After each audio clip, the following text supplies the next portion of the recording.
I was 28 when my mother died. I remember the exact time the call came. 4:37 p.m. I was sitting in my small apartment in Boston, staring at the rain outside, watching it streak down the glass like tiny veins of light. The voice on the phone was calm, almost rehearsed. "I'm sorry, Miss Carver. Your mother passed this morning." There was a long pause before I answered. I didn't cry. I didn't ask how. I just said, "Thank you," and hung up. That was the kind of relationship we had. Quiet, polite, cold. I drove up to Elk Ridge that evening. It was a small town tucked between the pines of northern Vermont. The kind of place where fog crawls low over the roads, and every house looks like it's holding a secret. I hadn't been back in years, but I still remembered every turn, every crooked fence post, every rusted mailbox. Her house stood at the end of Mason Road, 2 stories tall, peeling white paint, shutters, hanging crooked. I used to call it the house that waits, because even as a child, it always felt like it was listening. When I stepped inside, the air felt dense, not cold, just heavy, like it had weight. The scent hit me first. That old rose perfume she used to wear, the one that clung to her clothes, her hair, everything. It was still there, soaked deep into the walls. The funeral was small, grey and quiet. 12 people maybe. The priest's voice cracked when he spoke. The rain never stopped, and I remember the way the mud clung to my shoes, as if the earth itself didn't want to let me go. When it was over, I stood there longer than I should have, staring at the coffin, at the way the water ran down the wood like tears. That night, I decided to stay in the house one last time. I told myself it was for practical reasons. I needed to pack, to go through her things, to make decisions. But deep down, I think I just wanted to know what silence sounded like in her home without her. The rooms looked smaller than I remembered. The wallpaper was yellowing, curling at the corners. Every floorboard sighed under my weight, as though it recognized me and wasn't happy about it. Her favorite chair still sat in the corner of the living room, facing the window. There was a dent in the cushion where she used to sit, hours on end, just staring outside. I walked through the kitchen, my footsteps echoing in a way they never had before. The clock on the wall had stopped at 11:56, though I couldn't tell if that was from last night or years ago. The refrigerator hummed softly, a low droning sound that filled the emptiness. I found her old teacup in the cabinet. White porcelain with a tiny blue flower painted on the handle. She used to drink from it every night, like some ritual. I held it for a moment, then set it back. I don't know why, but touching it made me feel like I was intruding. When I finally lay down in the guest room, my childhood room, the air felt wrong, too still. The quiet had a texture to it, almost like fabric pressing against my ears. I told myself I was just exhausted, that grief does strange things to the mind. At 2:14 a.m., I woke up. At first, I thought it was thunder, but the sound was too soft, too careful. A low humming. It was coming from the kitchen. The tune was familiar. The lullaby she used to hum when I was little and couldn't sleep. "Hush, little baby, don't say a word." The same rhythm, the same tone. I sat up slowly, heart pounding in my chest. For a long moment, I just listened. The sound was steady, almost tender, but it couldn't be real. It couldn't be. I slid out of bed and crept down the hallway, bare feet pressing against the cold wood. Each step made the house groan like it resented my movement. The humming grew clearer, but quieter too, like whoever or whatever was doing it didn't want to be heard anymore. When I reached the kitchen door, I stopped. The air was colder there. I could see my breath fogging slightly. I waited, listening. The humming stopped. I thought I was losing my mind. I whispered, "Mom," before I even realized what I was saying. And then, so close, it brushed the air beside my ear. I heard it. "Sweetheart, you're awake." The voice wasn't muffled. It wasn't echoing. It was right next to me, I froze. I didn't turn around. My throat locked. My entire body felt heavy, like the air itself had thickened. When I finally forced myself to move, I flicked on the hallway light. The bulb buzzed once, then dimmed, a faint orange glow spilling across the wall. No one was there. The kitchen door was slightly open. I pushed it, just enough to see inside. The light above the sink flickered once, and steadied. The window was closed. The curtains still. Nothing. I stood there for a long time, trying to find a sound. A creak, a breath, anything. But all I heard was my own pulse in my ears. Eventually I laughed. That nervous, desperate kind of laugh you use when you're trying not to cry, and went back to bed. When morning came, sunlight streamed weakly through the blinds. Everything looked normal again. The house even felt lighter, as if whatever had happened belonged to the night alone. I told myself it had been a dream, a trick of the half-sleep mind.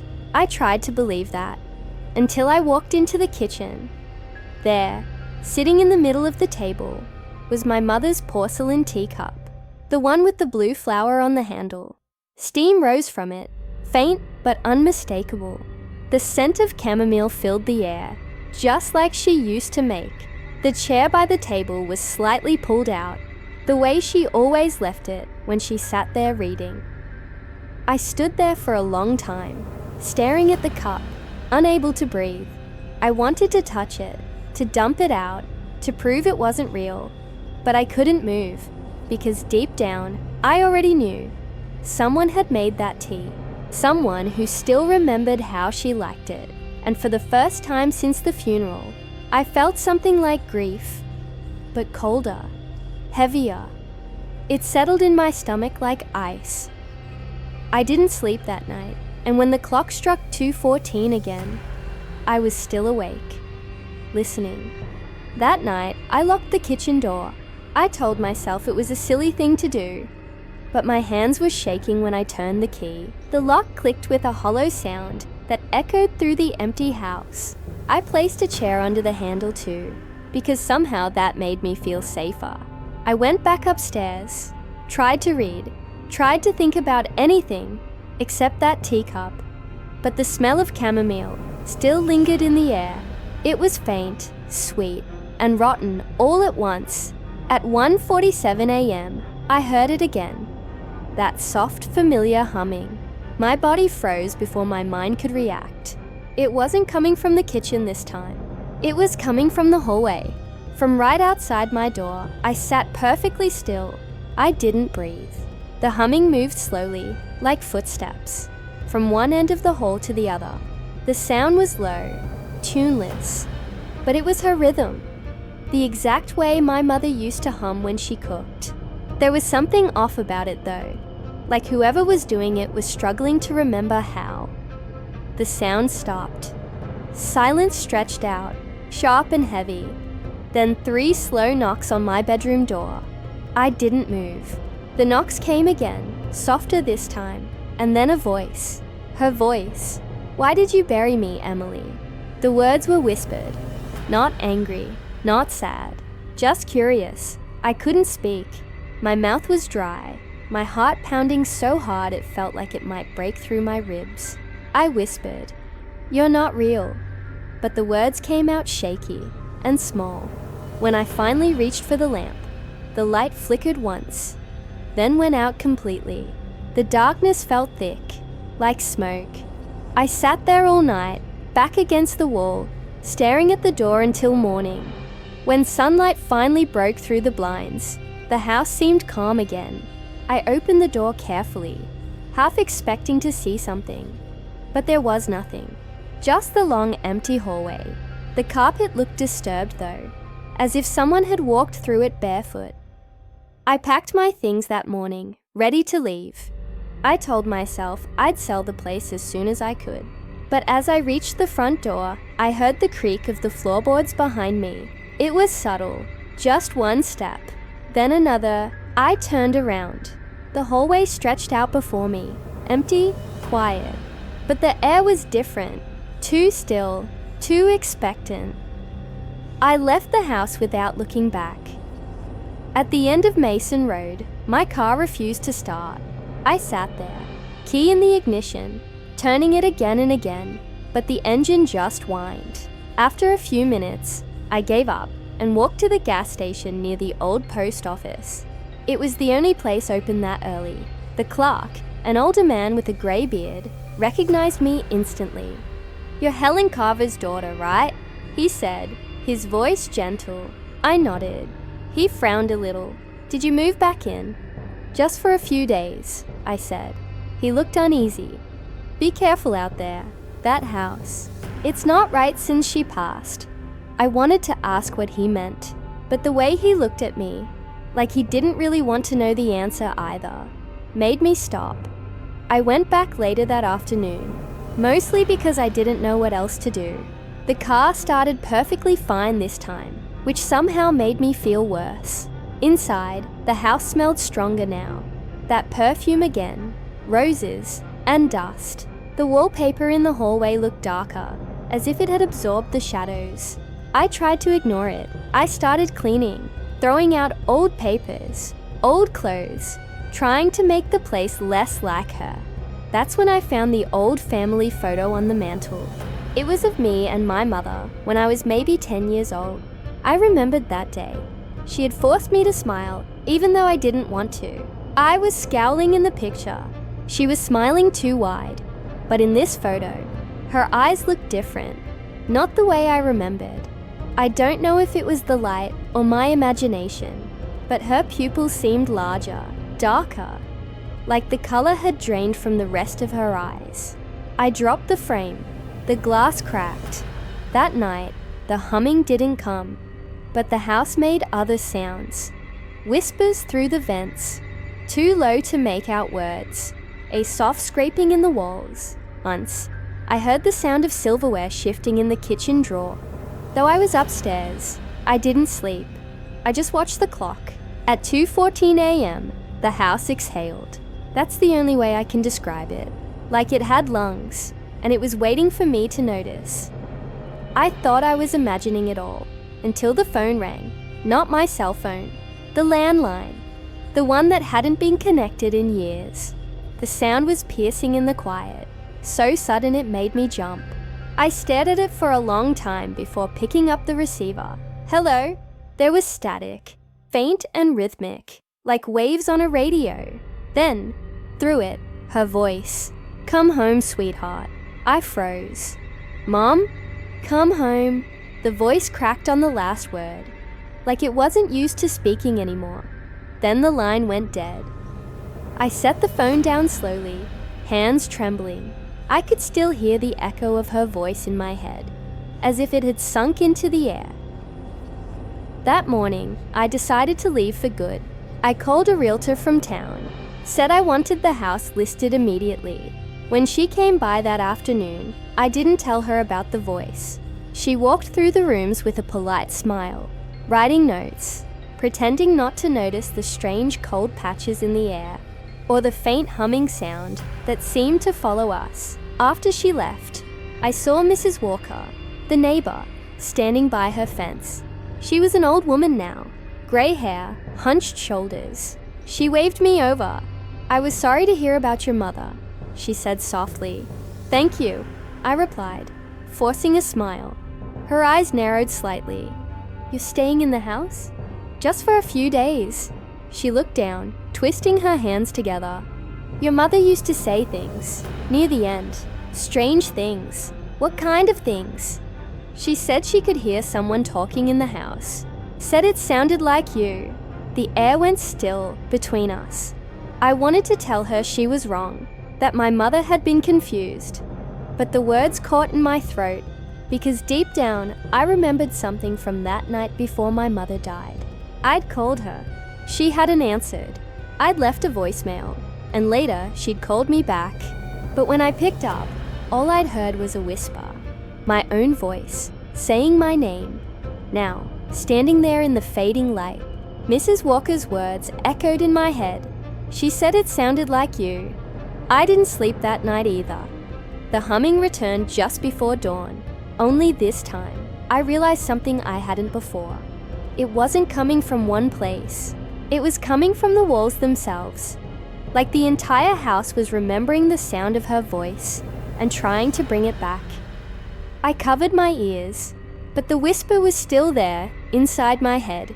"Come home, sweetheart." And this time, it didn't sound like her at all. It sounded like me. The morning after that whisper, I sat in the living room staring at the empty armchair my mother used to sit in. The sunlight was dull through the curtains, turning everything the color of ash. I felt drained, like something had been pulled from me during the night. A part of me that I couldn't name but knew I'd never get back. I told myself I'd leave that day. I even packed the last of my things. The old photo albums, a few boxes of dishes, her music box. But every time I tried to walk toward the door, something stopped me. A faint sound, or the way the light shifted, or the feeling that I wasn't supposed to go yet. It was like the house itself was holding me there, waiting. By noon, the temperature had dropped, even though it was summer. My breath came out in pale, ghostly clouds. I could see them floating in front of me, curling away into the still air. The radio on the counter, which hadn't worked in years, turned on by itself. It crackled through static, before playing a song I hadn't heard since childhood. The one my mother used to hum when she tucked me into bed. I don't know what made me do it, but I went into her bedroom. Everything was still exactly the same. The lace curtains, the worn Bible on the nightstand, the half-burnt candle on the dresser. The bed was made, perfectly smooth, but the indentation of a body was still visible on one side, as though someone had just been sitting there. There was something under the bed, a small wooden box, carved with delicate roses, the same kind that grew outside her window. I pulled it out and opened it carefully. Inside were old letters, dozens of them, all addressed to me. Each one was written in my mother's looping, careful handwriting. But when I opened the first one, the words didn't make sense. "Dear Emily, you must remember that I am not her." I frowned. The next letter said the same thing, over and over, like a prayer written in panic. "I am not her. I am not her." Each one grew shakier, the handwriting breaking apart, the letters sprawling across the paper. The last letter wasn't signed at all. It simply read, "She wears my voice now." I dropped the box. My stomach turned cold. My mother had been afraid. Not of dying, but of something pretending to be her. The house moaned softly, like it was settling, but the sound came from beneath me, through the floorboards. I knelt down, pressing my ear against the wood. Something was breathing, slow, wet, close. I backed away. Every instinct told me to leave, to run.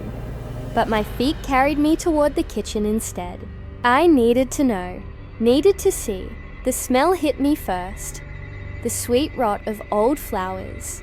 The sharp edge of something metallic. The basement door was cracked open just slightly, though I knew I'd locked it days ago. The humming started again, low, deep, rising and falling, like someone rocking themselves in the dark. I turned on my phone's flashlight and opened the door. The beam of light trembled across the steps, catching the edges of cobwebs, dust motes swirling like ash. I went down slowly, each step groaning under my weight. The basement was colder than before. My breath came in shallow clouds. The light shook as I scanned the room. Boxes, an old washing machine, the furnace. And then, in the far corner, something moved. It was small at first, just the shift of a shadow.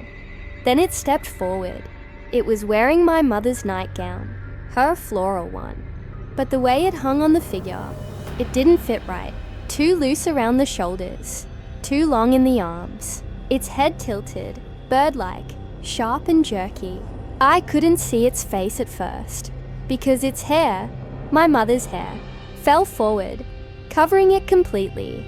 Then it spoke, "Emily." My whole body locked. The voice was hers, perfectly hers, Why did you leave me here? I whispered. You're not her. The head twitched. A wet, creaking sound came from its neck. Don't say that, it whispered. Don't you remember how I sang to you? It began to hum, the same lullaby from the radio. The sound filled the room, echoing off the walls, getting louder and louder until I could feel it in my bones. I tried to move, but my legs felt heavy, like the air itself was pressing me down. I could feel something crawling up inside my chest, a thick weight that made it hard to breathe. The thing stepped closer. I could see her face now, or what was left of it. It wasn't my mother's face anymore. It was pale, stretched too thin, eyes like pools of ink that swallowed the light. The mouth hung open slightly, trembling like it was learning how to move. She smiled, and then she spoke in my voice. Come home, sweetheart. Every muscle in my body screamed to run, but I couldn't. My phone slipped from my hand and clattered on the floor, the flashlight spinning. For a moment, the beam landed directly on her eyes, and something inside them flickered, something that looked like recognition. Then, everything went black. When I woke up, I was lying on the basement floor. The air smelled like dirt and candle wax. The humming was gone. My phone was dead. The basement door at the top of the stairs was open, and pale morning light was spilling down. I went upstairs, half stumbling. The house was silent again, but it didn't feel empty. The air was thicker now, almost alive. I could hear faint whispering from the walls. Not words, just the sound of breathing. When I looked at the mirror in the hallway, I froze. For a second, I saw my mother's reflection standing behind me, smiling. But when I turned around, there was no one there. I backed away slowly. The mirror rippled. I swear it did. Like water disturbed by a drop. My reflection moved a split second later than I did, a lag that made my stomach twist. I reached up to touch my face, and the reflection didn't follow. It smiled instead. My own voice whispered from the glass. You came home. I ran. Out the front door, into the daylight, down Mason Road, barefoot. I didn't stop until I reached the gas station again. The same clerk looked up as I burst in. He frowned when he saw my face. You okay, miss? I tried to answer, but my throat burned. It took me a moment to realize I was humming. The same lullaby. The clerk's expression changed. He stepped back slowly. You sound just like her, he said quietly. I didn't know what he meant until I saw my reflection in the glass door behind him. My mother's eyes were staring back at me. That was 3 days ago. Now I'm staying at a motel just outside of town. I can't sleep. The humming won't stop. It's inside my head now. Softer when I fight it. Louder when I don't. I tried to record it once, but when I played it back, all I heard was my own voice, whispering the same words over and over. I am not her. I am not her. I am not. The recording cut off. Every night I dream of the house, of that armchair, of her sitting there, waiting. And sometimes, when I wake up, I can still smell the chamomile tea. I think she's still in me, or maybe I'm still in her. This morning, I caught myself humming again. But it wasn't me doing it, it was her, using my mouth. And when I looked in the mirror, she smiled back. Please like and subscribe channel Fear Frequency for more horror stories. Thank you.